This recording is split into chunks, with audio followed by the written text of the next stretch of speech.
Viewers in the United States and around the world, a very historic day here in Washington with the first of what could be many indictments handed down in the special investigation into possible collusion between Russia and the Trump campaign during the 2016 presidential election. Add to that a separate guilty plea from this man, a former Trump campaign foreign policy advisor who lied to the FBI about his own relationships with foreign nationals connected to the Russian government. The FBI says George Papadopoulos lied about contacts with foreign agents who were discussing, quote, dirt on Hillary Clinton's emails. Right now, we're awaiting two important events. The White House briefing set to begin momentarily. In it, we'll hear the first on-camera White House response to these indictments and this guilty plea. And later this hour, the two men named, the former Trump campaign chairman Paul Manafort and his former campaign deputy and business associate Rick Gates, they will appear in federal court for the first time. Take a look here at the charges in the indictments. Among them, conspiracy against the United States and money laundering. We'll get into more detail on the charges in a few moments, but these charges do stem from their work with political parties in Ukraine supporting Russia. President Trump tweeted this response, quote, sorry, but this is years ago, before Paul Manafort was part of the Trump campaign. But why aren't crooked Hillary and the Dems the focus? Question mark, question mark, question mark. Question mark. Our senior White House correspondent, Jim Acosta, is over at the White House. Jim, lots of question marks in that presidential tweet. What can you tell us, first of all, about George Papadopoulos, his connection to the Trump campaign and his guilty plea? Wolf, I think George Papadopoulos is obviously the person of the day here in Washington. This is somebody who really was on wasn't on anybody's radar screen heading into this morning. You get the sense from talking to sources in and around the White House that they were completely blindsided by this news. Yes, I think they did expect the Paul Manafort and Rick Gates indictments to come down, but I don't think anybody was really expecting to see this looks like treasure trove of information that was unearthed by the FBI and talking to George Papadopoulos and investigating his contacts with this so-called professor who is apparently in contact with the Russians.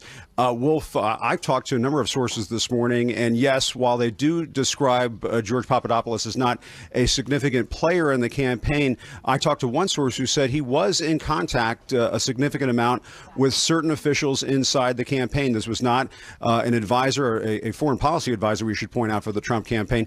This was not somebody who would show up at the office at Trump Tower on a daily basis, I'm told by sources, but that he was in contact with officials via email. Why is that important? That's important because if you look at what the FBI has laid out in terms of its case against George Papadopoulos, there is a lot of discussion there about emails, meetings with a professor who was promising dirt on Hillary Clinton, courtesy of the Russians, and then that information was apparently relayed by George Papadopoulos to unnamed officials with the Trump campaign who would respond back that they were very appreciative of George Papadopoulos' efforts. Now, we should point out there is a statement coming from an attorney from George Papadopoulos. We can put this up on screen to talk about this more. It says we'll have the opportunity to comment on George's involvement when called upon by the court at a later date. We look forward to presenting all the facts that led to the events that resulted in this charge. Wolf, and just to underline what I just said, Sarah Sanders, the White House press secretary, she is going to be coming out here at about 1:15. They pushed back the briefing somewhat, I suppose, to get their ducks in a row in terms of what they're going to say. But Wolf, if past is prologue, I think what we're going to see from Sarah Sanders is sort of, repeating over and over again. I think by the end of the day, we'll have a montage of these responses over and over again, essentially saying the White House is referring you to the special counsel's office, or the White House is referring you to the president's team of attorneys. And I think we're going to hear that time and again throughout this briefing. But Wolf, when you talk to people in and around this White House, there is a sense of dread that winter is coming. We have been waiting months and months and months for some kind of big shoe to drop from the special counsel's office with respect to this Russia investigation. You saw all last week this White House trying mightily. We saw this at the podium in the White House briefing room on Friday when the Russia investigation was brought up by reporters. Sarah Sanders, the White House press secretary, would try to turn it around, flip the script, and say, well, what about Hillary Clinton and the Democratic National Committee? Now you have sort of this open-ended question investigation. What is the deal with George Papadopoulos? Who is he in contact? Who is this professor, this unnamed professor? Who is he in contact with in terms of the Russian government? And of course, who is George Papadopoulos responding back to with this information with the Trump campaign? Wolf, I talked to a former national security official with the Trump campaign earlier today who said he was unaware that George Papadopoulos was doing all of this and that he was apparently going to great lengths to go around certain people inside the Trump campaign. But that is not to say that this was not appreciated. If the FBI has emails from campaign officials, remember, emails have been swept up in all of this. If they have emails from campaign officials saying, wow, this is great stuff, George, then obviously there's more to be told in terms of what this is laying out for the FBI in this investigation, Wolf. Yeah, major developments indeed. Jim Acosta is over at the White House. We'll stand by for the press briefing. It's going to begin fairly soon. Paul Manafort and Rick Gates, they'll appear before a federal judge less than 30 minutes from now. Our justice correspondent, Evan Perez, is over at the federal court here in Washington, the district court. So, Evan, tell us what will happen at this initial court appearance. Well, Wolf, Paul Manafort and Rick Gates arrived here at the federal courthouse in D.C. about an hour ago. They're sitting there waiting for the judge to convene this hearing, which is going to end up being an arraignment hearing, which means we will probably hear a plea, and that's expected to be a plea of not guilty. We expect that both men are going to be fighting these 12 counts that the government has laid out, the special counsel has laid out, that lays out over 10 years of financial business arrangements with the former government in Ukraine. According to the government, Manafort and Gates went to great lengths to hide bank accounts in Cyprus and other countries. Millions of dollars were flowing through these bank accounts as a result of these contracts that they had with the former Ukrainian government, the former ruling party there in Ukraine, which was viewed as being pro-Russia at the time that it was in power. These both men were arrested officially by the FBI. They turned themselves in at FBI headquarters just about a half a mile away from here, and they came over to the courthouse. Again, we expect that they're going to enter not guilty pleas later in about 30 minutes or so, Wolf. And then this case really begins then, because the government is going to have to show what evidence they have to be able to support all of these charges, these 12 counts that they have now brought against Rick Gates and Paul Manafort. And I'm told, Wolf, that this allows them to know exactly what ways the government was listening to them, or perhaps monitoring their communications. All of this is going to have to come out as the defense finally gets to tackle what the government is saying. We expect after the hearing, Wolf, that Paul Manafort's attorney is going to get in front of the microphones there just outside the courthouse and finally address what these charges against his client are. Wolf? All right, we're going to get back to you, Evan. Stand by. We want to first, get a lot of the details, what happens during that initial court appearance. Let's get some more on the investigations, the indictments, and the guilty plea. In addition to Evan, who's still with us, we're joined now by CNN journalists who've been breaking news since day one of the Russia investigations, including reporting on these first indictments. And Pamela, you're our justice correspondent. You broke the story together with Shimon and Evan Friday night, first on CNN. There would be these dramatic developments unfolding today, but I suspect even you are surprised about this George Papadopoulos guilty plea.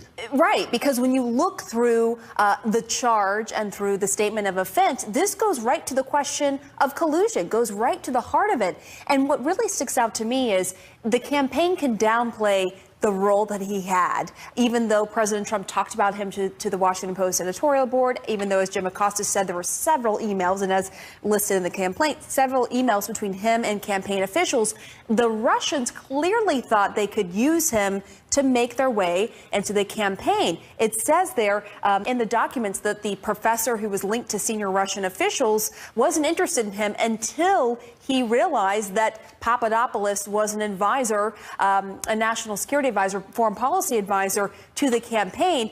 Then there were more communications, and that the question of dirt was raised. We keep hearing this theme of the Russians and dirt. In this case, allegedly, this professor linked to the Russians said that the Russians had dirt on Hillary Clinton. They had her missing emails, thousands of emails. As you know, the Don Jr. meeting in June, there was this claim that the Russians had dirt on Hillary Clinton. Same language. So the Russians were peddling this. So at the very least, what's clear here, Wolf, is that the Russians had an influence campaign trying to get in with the Trump campaign. You know, Shimon, he was arrested, Papadopoulos, on July 27th, this past summer, and he's been cooperating. The affidavit says following his arrest, defendant Papadopoulos met with the government on numerous occasions to provide information and answer questions. The more he cooperates, presumably less of a sentence he might get.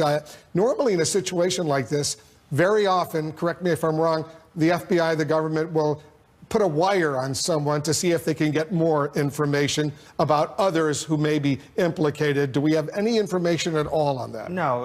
In fact, there's nothing in these affidavits to suggest, and I don't think the FBI would ever place something like that at this point in the affidavit. Look, it could be that they did that. That would all be dependent on whether or not he could even get meetings set up with people at the White House. We have no indication that he was currently active at the White House or talking to people at the White House. Everything in this affidavit has to deal with when he was working for the campaign.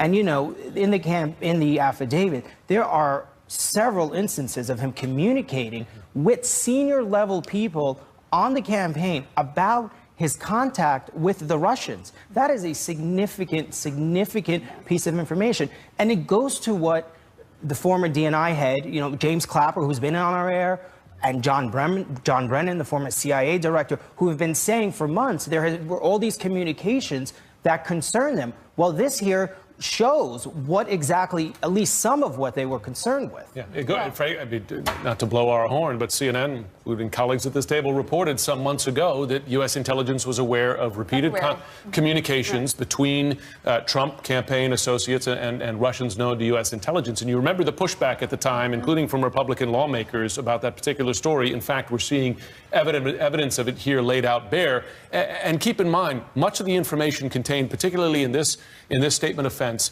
contradicts the narrative we've been hearing from the White House as recent as moments ago. Jim Acosta saying, for instance, that Papadopoulos did not really have contacts with senior people in the campaign. He was low level. They didn't know what he was doing. In fact, there were emails to prove the opposite, that he was keeping them very informed and that they were giving him permission to go forward with these communications. Right. And I think it depends what point of the campaign you might be talking about, because the campaign changed hands. You know, Steve Bannon came on board, I think it was in August, but then you had Paul Manafort there before that. So I think you might be talking about two different campaigns.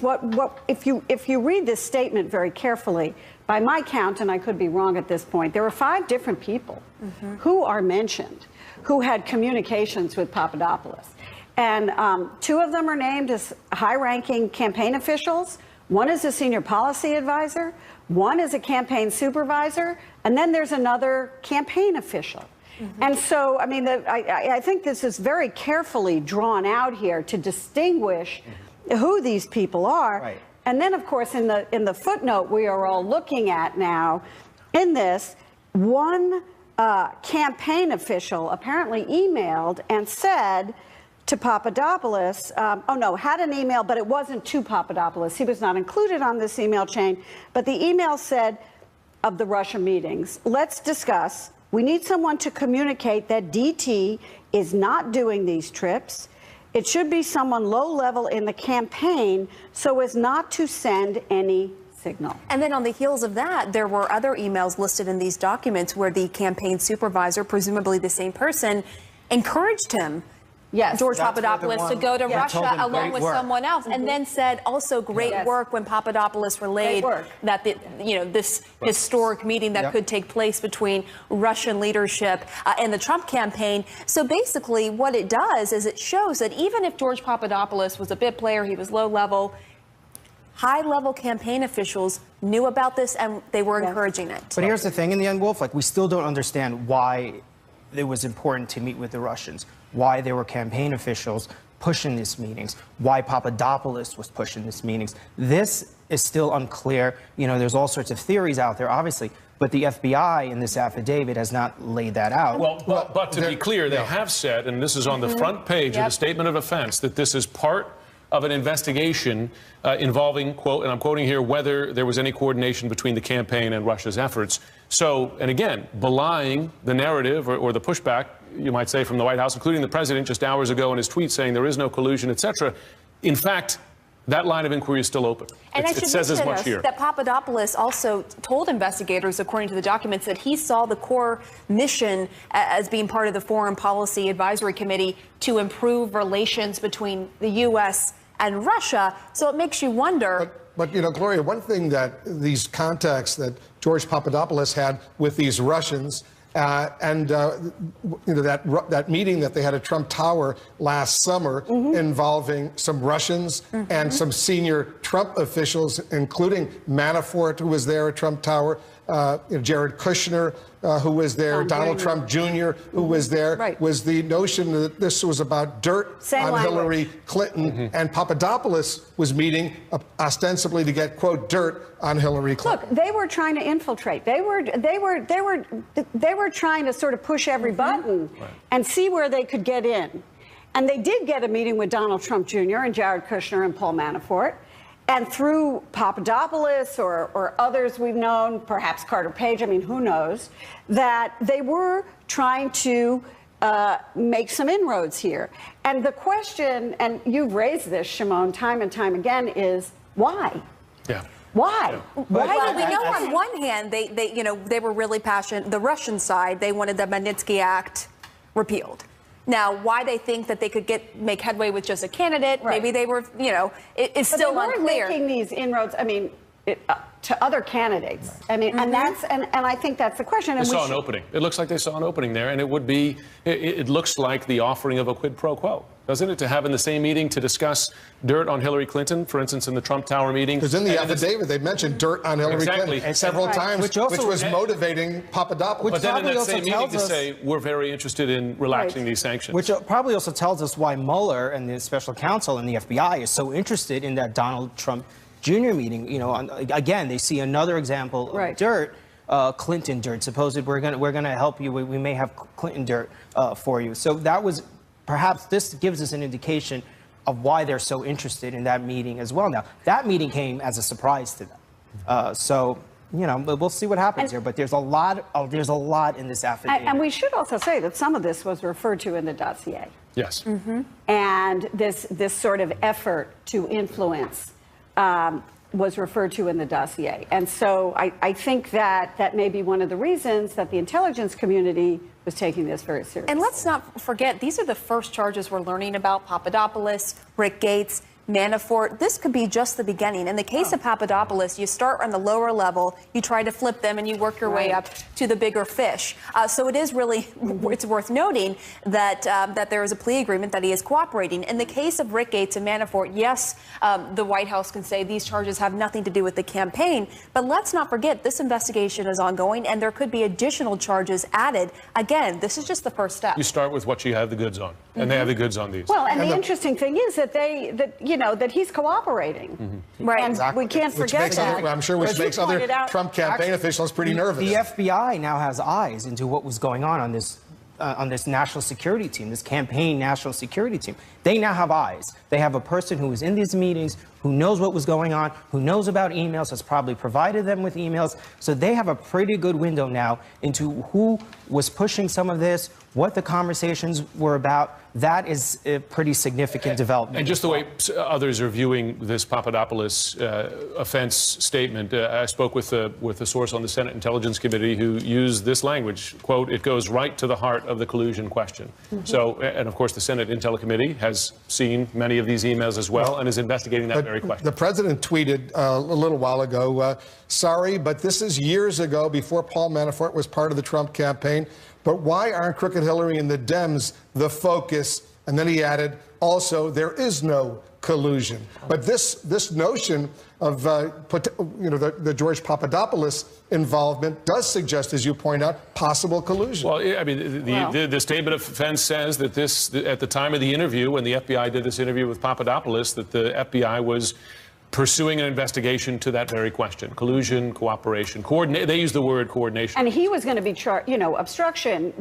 Papadopoulos is confronted with his own potential obstruction. I mean, after they interviewed him in one of the affidavits we read this morning, he went and changed his Facebook page and kind of tried to erase his Facebook page, which had communications with people he had said that he was not communicating with, as if the FBI would have been fooled by that. They had a court order allowing them to go through all of his emails and all of that. Everyone stand by for a moment. One of the president's attorneys, Jay Sekulow, is joining us right now. Jay, thanks very much for joining us. Sure, Wolf. All right, have you spoken to President Trump today about the indictments and the guilty plea? Well, I spoke to the president, but I'm obviously not going to discuss what my discussions with the presidents were. What I will tell you is that in reviewing the indictment first, as it relates to the situation for Paul Manafort and Richard Gates, that when you read the indictment, and you've been covering this this morning and this afternoon, this is not involving Paul Manafort and Rick Gates. It does say they were looking into activity that they had during the campaign when he was the campaign chairman and Rick Gates worked for him. He was a deputy to the campaign chairman. So they're looking at that as well. Well, they're looking, but the allegations in the indictment, though, are focused on their business activities, not campaign activities, not campaign events. So again, yes, there was an overlap in as far as a time frame goes. They were obviously still doing their business that they had at that time and their representations.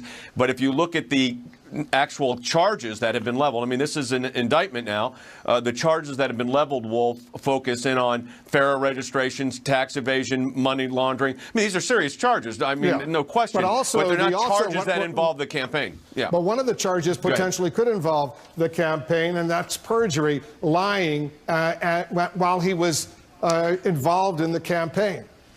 Well, look, perjury, the 1001 charges is called, the 18 U.S.C. 1001, which is what George Papadopoulos ended up pleading guilty to. Again, doesn't mean it was a campaign activity. It means you were asked something and you gave the agent a false statement. That's what it is. It's a false statement charge. So based on the indictment and the information that's contained in the indictment, it doesn't mean that it was campaign activity or campaign involvement. It was just that there was an incorrect statement. It doesn't mean there was any illegality. It's often the case, and you know this, that it's not the underlying activity, it's the misstatement to the agent or the officer here. Yep. Let's talk about George Papadopoulos, who's now pled guilty.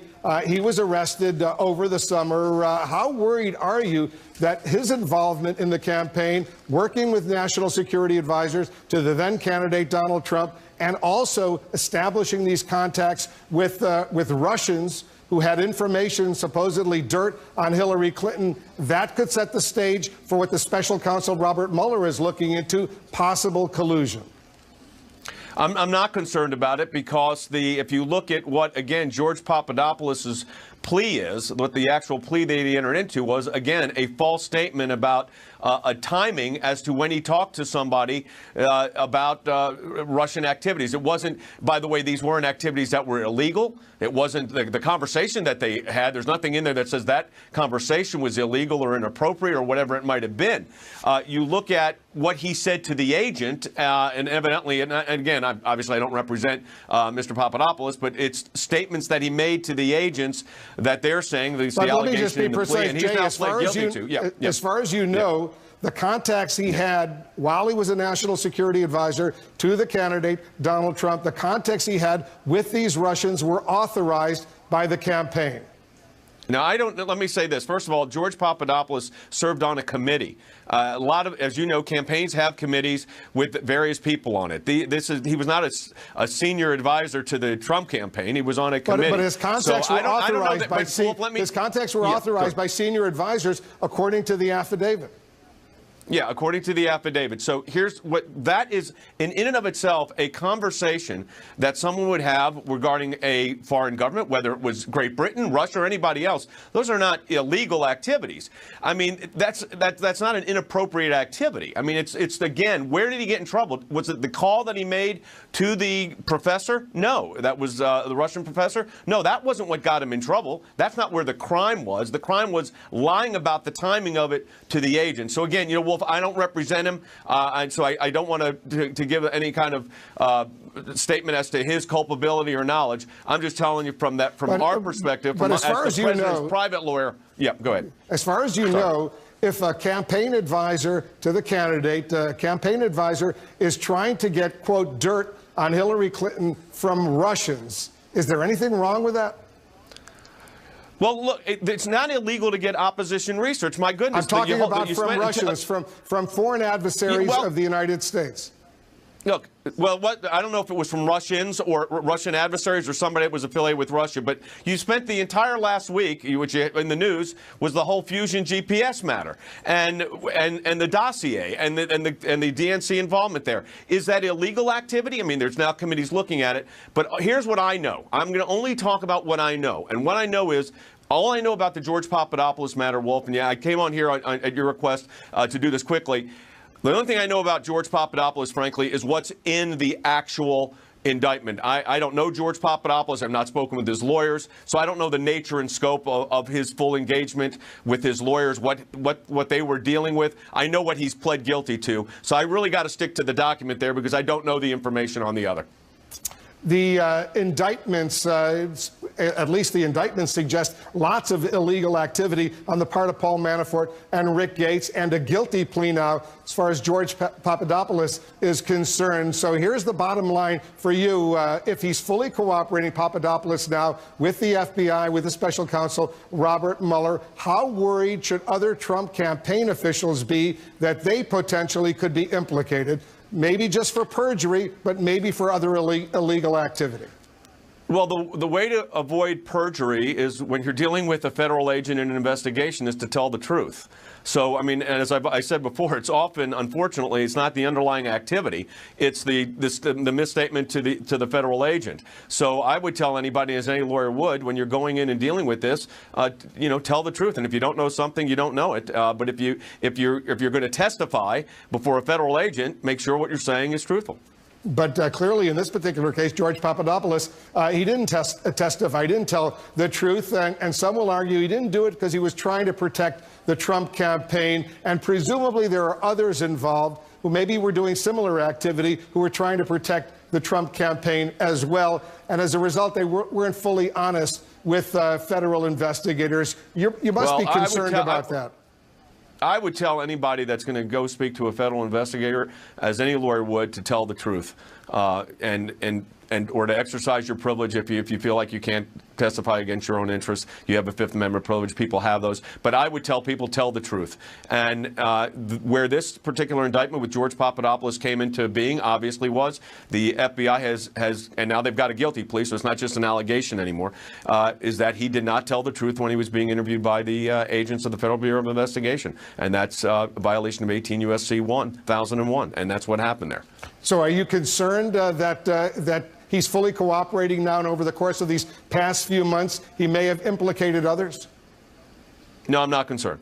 Because I'm completely convinced, as I was since the outset, that not only is there no Russian collusion, there's no obstruction. I'm not concerned about it. We're doing our job and have a good relationship with the special counsel's office as far as information goes. I'm not concerned about this at all, and no one else is either. Is there any chance, Jay, is there any chance at all that the president will try to fire Robert Mueller? No, I saw a couple of people talking about that this morning, and the answer to that is no. The president is not interfering with the special counsel Mueller's position. He's not firing the special counsel. He said that before. The fact that I don't think that anybody is surprised that an indictment came down today or that there was this plea, because we expected this indictment. I mean, I think I've been on your broadcast talking about this a couple months back. I mean, we've expected this for months after they had the raid on Paul Manafort's house. You thought there was going to be something. But what the something is, though, is activities going back, it looks like, as much as a decade ago.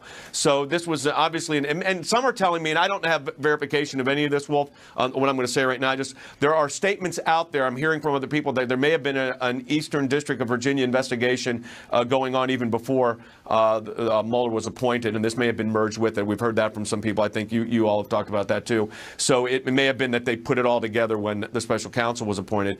But no, I'm not concerned about where this goes. Obviously, I think one thing this does establish is special counsel's moving expeditiously, and that's, I think, good for the country and good for the president. Is there any chance the president will start pardoning any of those implicated right now, like Paul Manafort or Rick Gates? I've had no conversation with the president on pardoning anybody involved with this at all.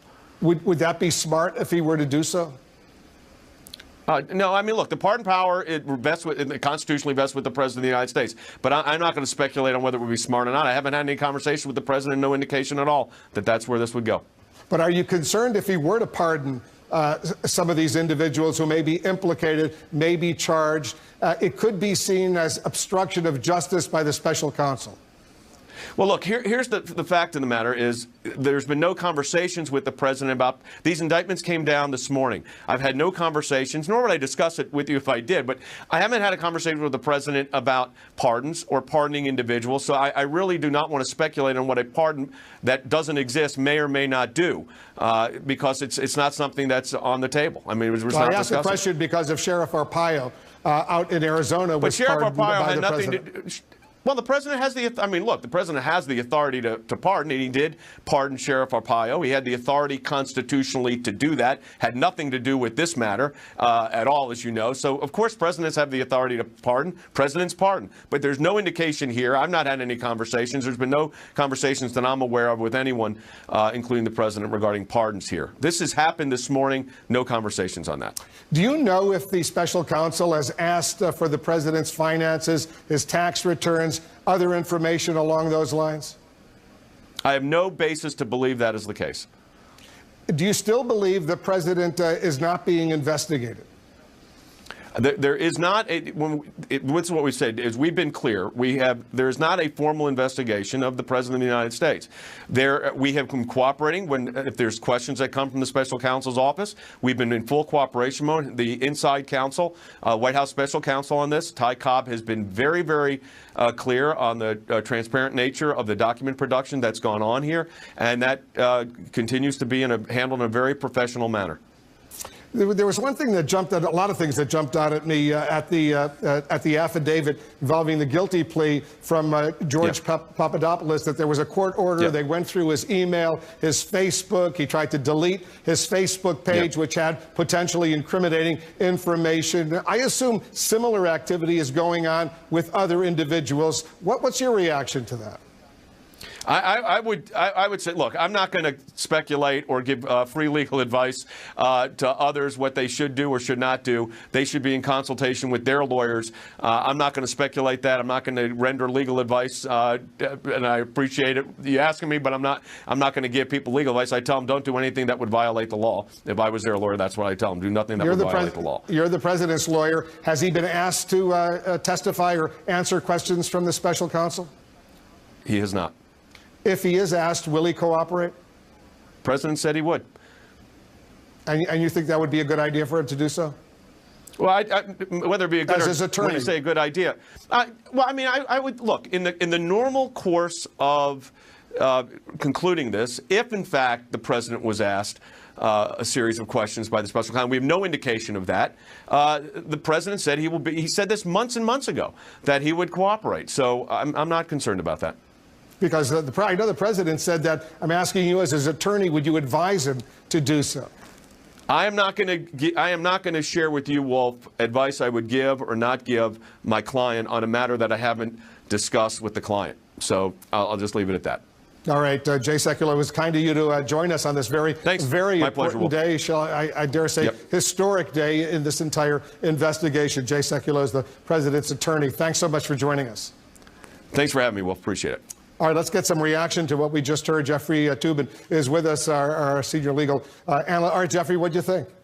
Well, I think the lines of defense on the two cases are quite clear from what Jay Sekulow. The first is Papadopoulos is a nobody and was not an important person in the campaign. So anything he may have done with the Russians is irrelevant. Now, that will be tested by looking at the emails and who really was on the other end of those emails and what, if any, action was taken. But I think this sort of the defense line about Papadopoulos is clear.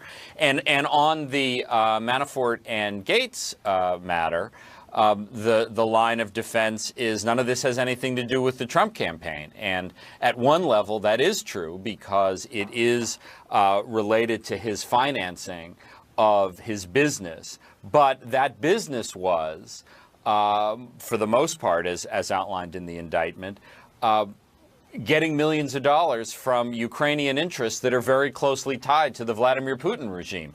Plus, the conspiracy alleged in the Manafort indictment is said to include the time when he was the campaign chairman for Donald Trump. So, I think these are intelligent, appropriate defenses on the part of that Jay Sekulow is putting out there, but they are also subject to real scrutiny as well. Yeah, and very quickly, he did say the president is not going to fire the special counsel Robert Mueller, and he's not thinking about pardons at this point in connection. That's important. That is important, but I would suggest that we check back regularly on both those questions because we will. They are extremely important, and Donald Trump has been known to change his mind. And I think the issue of pardons and firing Director Mueller, those are good questions to keep asking. We will. Stand by. Everyone stand by. We're waiting for the White House press briefing to begin. We'll get the official White House reaction to all these dramatic developments. Sarah Sanders getting ready to answer questions. Let's see if she shows up with any other White House officials, maybe some legal advisors, because there are going to be a ton of questions on all of this. Also, we're expecting to see Paul Manafort and Rick Gates make their first court appearance momentarily. Special coverage continues right after this. All right, there she is, Sarah Sanders, beginning the briefing. I'd like to start the briefing today by addressing a topic that I know all of you are preparing to ask me about, and that's tax reform. A couple of you got it. The initial House tax reform bill will be introduced on Wednesday by the Ways and Means Committee. This is the product of months of work and is now going through an open process in the House. The committee plans to mark up the bill next week, starting on Monday. The House is likely to consider the bill week of November 13th. In order to stay on pace, we want to see a House bill passed by Thanksgiving. This is a very aggressive timeline, but one that will help us get tax cuts this year so families and businesses can plan for 2018.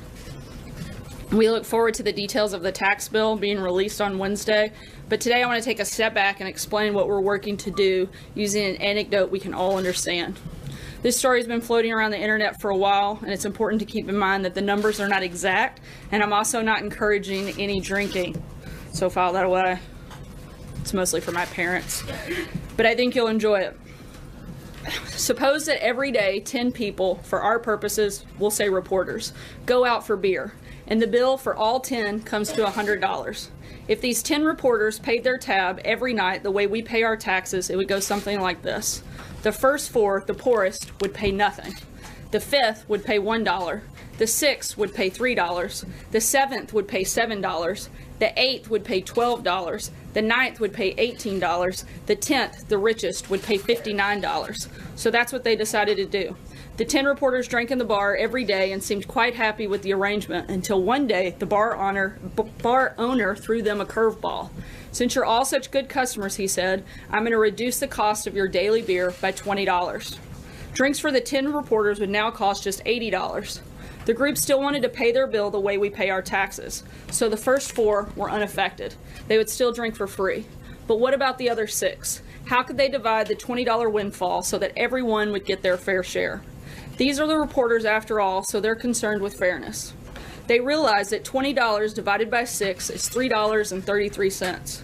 But if they subtracted that from everybody's share, then the fifth reporter and the sixth reporter, which would each end up being paid to drink beer. So the bar owner suggested that it would be fair to reduce each man's bill by a higher percentage the poorer he was. By doing that, he explained, they'd continue following the principle of the tax system they'd been using. So he proceeded to work out the amounts he suggested that each should pay now. And so the fifth reporter, like the first four, now paid nothing. He got a 100% saving. The sixth now paid $2 instead of $3, a 33% saving.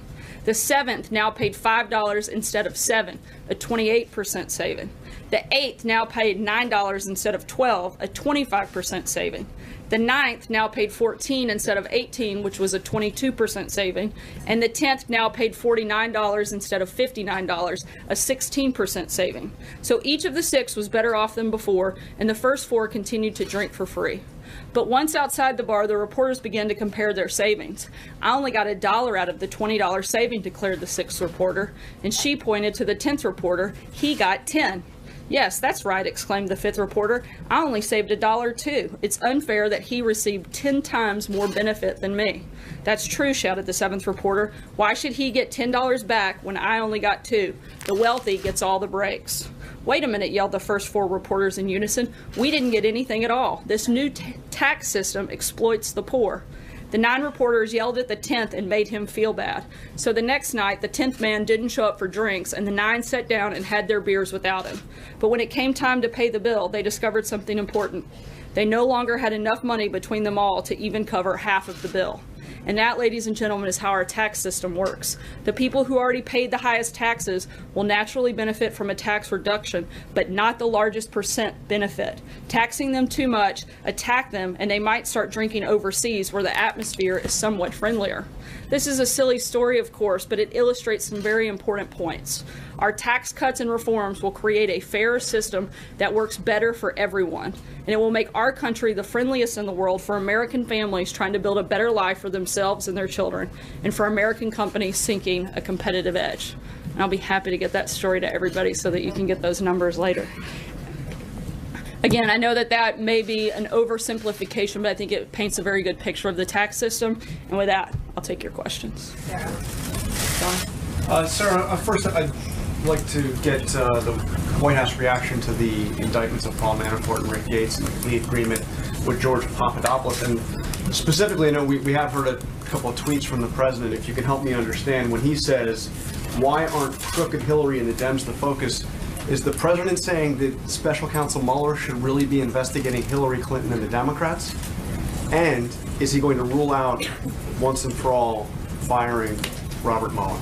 Look, I'll address the second question first. The president said last week, I believe it was last week, and I've said several times before, there's no intention or plan to make any changes in regards to special counsel. But look, today's announcement has nothing to do with the president, has nothing to do with the president's campaign or campaign activity.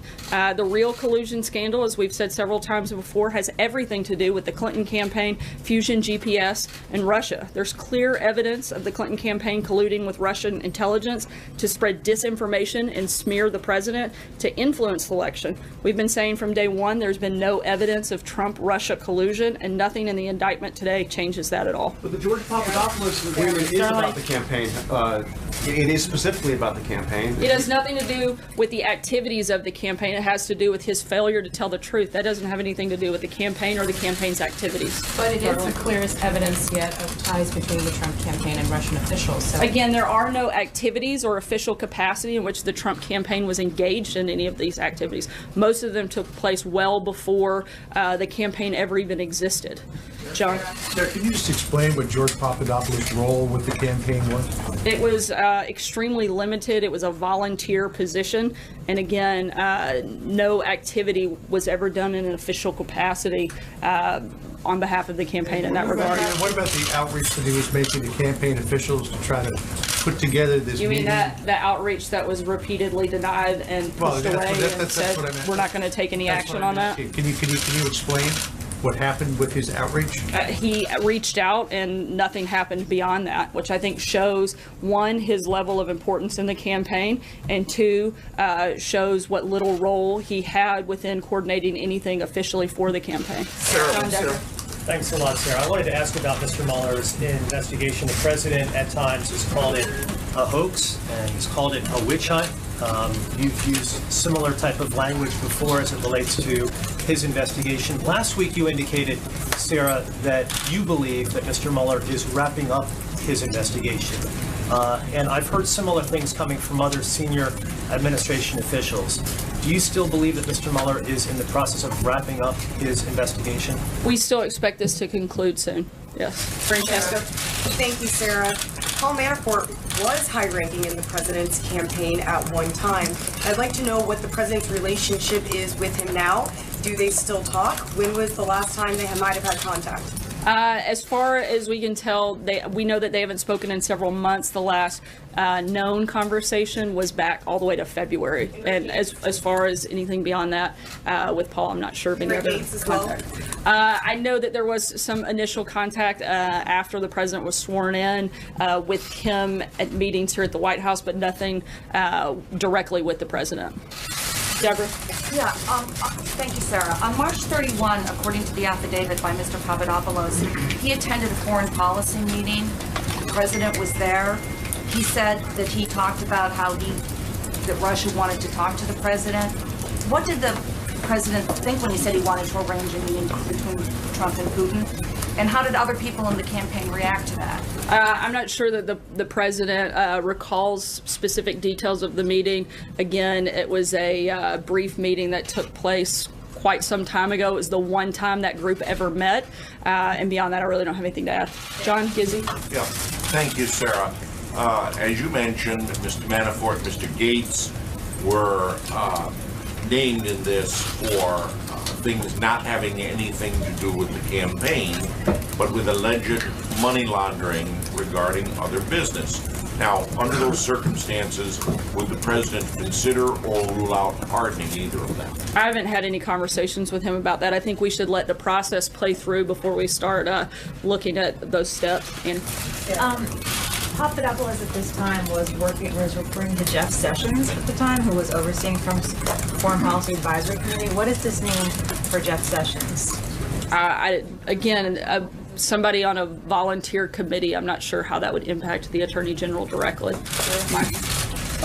Can you say, given what we have learned over the last few hours, can you say when the president was first aware that Russia was behind the hacking and was in the possession of emails, what they considered to be damaging emails about the Clinton campaign that they were trying to get to the Trump campaign? When was he first aware of that? I'm not sure of the specific date of when that took place, so I'd have to look and get back to you. Sarah, does the president regret having hired Paul Manafort to be his campaign manager? And is he and the rest of the White House concerned that this issue will distract from tax reform and the other domestic policy and foreign policy? We're not worried about it distracting because it doesn't have anything to do with us, because this is something that is action that took place outside of the campaign or campaign activity. And as far as whether he regrets having hired him to be a campaign manager? I didn't ask him that question specifically. Sarah, how can you describe Mr. Papadopoulos as having a limited role when there's a photograph of Mr. Papadopoulos sitting at a table with the then president candidate has Trump thousands of photographs with millions of people. And, so he was also cited by then candidate Trump in a meeting with the Washington Post as to who his top foreign policy advisors are. That seems to fight against what you're saying. And also, how is it not collusion when George Papadopoulos is in contact with various people who are promising dirt on Hillary Clinton? A series of events that closely mirrors what occurred with the president's own son. This individual was on in pursuit of information that was damaging about the Clintons. How is all of that not collusion? Look, this individual was the member of a volunteer advisory council that met one time over the course of a year, and he was part of a list that was read out in the Washington Post. I'd hardly call that some sort of regular advisor, or as you want to, push that he's like a senior member of the staff. He was not paid by the campaign. He was a volunteer on a council that met once. Collusion activities, Sarah. He was pursuing information from the Russians. Again, he was a volunteer. I think it's something you need to ask him. I'm not here to speak on behalf of the thousands of people that may have volunteered on the campaign. Believe it or not, I have a question on this, but also on tax reform. The president has called on Congress to investigate Hillary Clinton. Is he confident that they will do that? I think that's a question you have to ask Congress, but I think that there are enough reports and enough information out there that seems to suggest it might not be a bad idea. Congressional leaders of committees. I don't know if he's had a member of Congress specifically tell him that they're planning. My question about tax reform is where does the president stand on the idea of phasing in the corporate tax cut so it would reach 20% sometime around 2022? I think the president's been clear that his priority is to make sure that that's where we start with the tax plan currently. I think, again, he's laid out what his principles are. As of right now, that hasn't changed, and don't anticipate that it will. Major? Sir, just so we have the terminology straight, when you say George Papadopoulos had no official capacity, what do you mean by that? I mean, he was a volunteer on the campaign and a volunteer member of an advisory council that met one time. So these activities were entirely of his invention. No one asked him to do any of these things. Is that what you're telling the American public? I'm telling you that he was a volunteer member of an advisory council that literally met one time. What I ask is now there are 2 episodes in which people associated with the campaign at a rather high level, at least in one instance, and George Papadopoulos is a member of a foreign policy or military advisory committee, sought dirt on Hillary Clinton from people representing themselves as either linked to or associated with the Russian government. Is that just a coincidence? The only interaction I'm aware of that deals with this individual was him reaching out and being repeatedly denied. So that's all I can tell you is he asked to do things, he was basically pushed back or not responded to in any way. So any actions that he took would have been on his own, and you'd have to ask him about those because I can't answer. Later activities of the campaign to have that same kind of meeting at Trump Tower. I'm sorry? What explains the campaign's later involvement with those associated with the Russian government, or said they were, to get dirt on Hillary Clinton later in the campaign? We've addressed that. They took one meeting, nothing came of it. No, I don't believe so. That does not indicate a pattern of trying to obtain that information from that pattern government. of getting information about your opponent. No, the big difference here is you have a meeting that took place versus millions of dollars being sent to create fake information to actually influence the election. You compare those two, those are apples and oranges. What the Clinton campaign did, what the DNC did, was actually exchange money. They took a meeting. Those are far different, and one is pretty common practice in any campaign to take a meeting. The other one is actually paying money for false information. That's a big deal and a big difference. Thanks, Sarah. I have 2 questions for you, but first, if I could follow up on your comment there about the GPS dossier. This is an issue that many senior level administration officials have pointed to during these questions about the special counsel. Has the White House asked the Department of Justice to look into this issue? Not that I'm aware of. Can I follow up on Mueller? You've spoken with the president today? Yes, I have. Can you give us a little bit about his reaction to the news this morning? Obviously, news that swept the nation's capital. But how did the president respond to this news about 2 people who did work for his campaign? Was he disappointed that Paul Manafort received this news today that he was being charged on these 12 counts? He responded the same way the rest of us in the White House have, and that's without a lot of reaction because it doesn't have anything to do with us. We are now talking about 2 of the most senior members of the campaign at a very pivotal time, through and including the RNC last year, who are now under federal indictment for something they did serious crimes outside that of the campaign. They did not allegedly conduct during their work for the campaign. But doesn't it speak to the president's judgment that he would choose to have these 2 individuals in very high positions, having allegedly committed these crimes in the years leading up to their roles? These were seasoned operatives, not you make it sound like they were regular offenders that have been in massive amounts of trouble. These were seasoned operatives that worked on a number of campaigns. Paul Manafort was brought in to lead the delegate process, which he did, and was dismissed not too long after that. And the president has no regrets. Again, I didn't ask him that question specifically. April. What leads you to believe that the Mueller investigation will conclude soon? Do you also believe that there could be more indictments? And my third question on another subject, welfare reform. The president talked about this a couple of weeks ago, and I've been trying to find out what is the focus, how do you plan to implement welfare reform? We haven't made any specific announcements when it comes to welfare reform. Those are ongoing conversations, and we're looking at ways to improve the system, but nothing specific to roll out at this time. Sorry, what was the first part of your question? The first one, what leads you to believe that this will conclude soon, the Mueller investigation? Have you been given a heads up? What? Those are the indications that we have at this time. I can't go, any further than that. Indications from who and where? Sarah, indications from where? As I just said, I can't go any further. And also, what about, you don't believe there'll be any more indictments at all? That's a question you'd have to ask Robert Mueller. You're saying that it's going to be concluded soon. I still attend that we believe that it will be concluded soon, but beyond that, I don't have anything else to add on a specific time frame.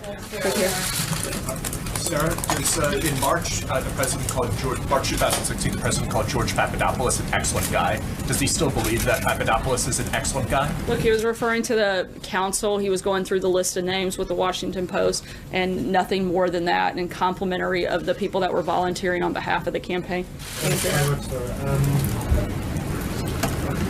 Papadopoulos told the FBI that a campaign supervisor told him, "I would encourage you to make the trip to Russia if feasible." How does that not constitute the campaign encouraging him to make contact with I'm not aware of that conversation, so I can't speak to that. Sir, at the end of the day, is there any concern at all from this administration, again, trying to drill down on what was asked earlier, that two people who worked for the president are now under indictment? One has pleaded guilty, and he promised to hire only the best people. Is this an example of the best people to hire? Look, again, this goes back to these were activities that took place outside of the scope of the campaign. I can't comment on anything they did. But are these the best people to hire? Look, the president hired Paul Manafort to handle the delegate process, which he did, and he was dismissed not too long after that. Sir, last week the administration opposed a federal judge's decision that allowed an undocumented teen immigrant to have an abortion. Now that that case is over, it's been decided she's had that abortion. What is the White House reaction to that decision, and does it set a dangerous precedent going forward? I can't comment on the specifics of that at this point. At all? Did he comment on it? I didn't speak directly with him about the case. Sarah, thank you. I'd like to ask you about a different topic. Just breaking before the briefing, court banned the president from changing military policy on service by transgender people. What's the reaction from the White House and the plan moving forward with reference to this? Obviously, this is something just announced. The Department of Justice has it. They're reviewing it, and I'd refer them to any specific questions. Congressman Dowdy this weekend had suggested that there should be an investigation into the leaks of the grand jury investigation or Robert Mueller's investigation. Do you think there should be an investigation? Are you all asking for an investigation? We haven't asked for that investigation to take place. An investigation? I think that anytime there is leaking of sensitive information, it should be looked into, but beyond that, we don't have any comment. Kristen? Sarah, thanks. Does the president in any way hold Jared Kushner responsible for hiring Paul Manafort? After all, he was an early supporter of bringing him on board. Not that I'm aware of, no. And Sarah, to just follow up on the point of hiring the best people, the top people, he said, does this not at the very least raise questions about President Trump's vetting process and judgment when it comes to bringing on these people? I don't believe so. I think I've answered that quite a few times today. Sarah, two quick questions. To the president, you said back in July that the president believed that the investigation for the special counsel should stay within the confines of Russian election meddling. Given what we've learned today, does the president believe Bob Mueller overstepped the boundaries of his investigation? I haven't spoken with him specifically about that detail. Okay, good. My second question, Sarah, would just be on the topic of regarding the plea agreement with George Papadopoulos. You've indicated that the president did not remember that March 31st meeting, the photograph, right? No, I didn't say he didn't remember the meeting. I said he didn't remember those comments from Did he remember anything about that meeting, his interactions with Papadopoulos, given that he's talked about his great memory? I don't believe that he went into detail about the meeting itself. He remembers it taking place, but we didn't go into anything beyond that or any specifics. And specifically did not remember the Russia comment? Did you remember Papadopoulos' presence? Did they have interaction? Not that I'm aware of. Just came out with a poll giving 33% approval, 62% disapproval to the president. What's your reaction? Is the president aware of this? Any plans of changing anything? Look, we're focused aggressively on pushing forward on a very bold agenda specific to tax reform, tax cuts. I think that the economy continuing to grow and strengthen is something that will certainly change those numbers. But at the same time, I think these are some of the same polls that also said this president would never be president, so I don't have a lot of confidence in them. Sarah? Take one last one. Sarah, can you please clarify your answer tomorrow? The stock market is moving downwards on this news that possibly the corporate rate could be phased in over several years. I wasn't sure if you were trying to make the point that the president would be for a phase-in or against a phase-in? No, I said that the president laid out his principles, and it doesn't include the phasing in, so we're still committed to that moving forward, but, and I don't have any reason to believe we have changes on that front at this point. So the red line of a 20% corporate I'm not rate drawing tax a cut. red line, I'm just saying those are the principles that we've laid out, and we haven't adjusted or changed our principles since this process started. Thanks so much, guys. Have a good day. So there she is, the White House Press Secretary Sarah Sanders, insisting that George Papadopoulos was irrelevant, not a very significant player at all during the campaign. He pleaded guilty today to perjury in connection with these charges, also playing down any impact that the Paul Manafort, Rick Gates indictment would have. Gloria Borger, our team is here. Let's get your reaction to what we just heard. Well, I think it's not surprising that we've heard that from the White House that George Papadopoulos was a non-event, a non-person who was a volunteer, had no influence in the campaign, and that his entreaties, as we've heard previously from news reports, et cetera, that his entreaties were rejected, and that therefore there was nothing. But when you look at the court documents, you see that on July 14, the FBI alleges that Papadopoulos writes that a proposed meeting has been approved from our side. And another email suggests in August that perhaps they should go ahead with the meeting. What we don't have in these documents is the email responses, except one from an official who says, we need someone to communicate that DT is not doing these trips.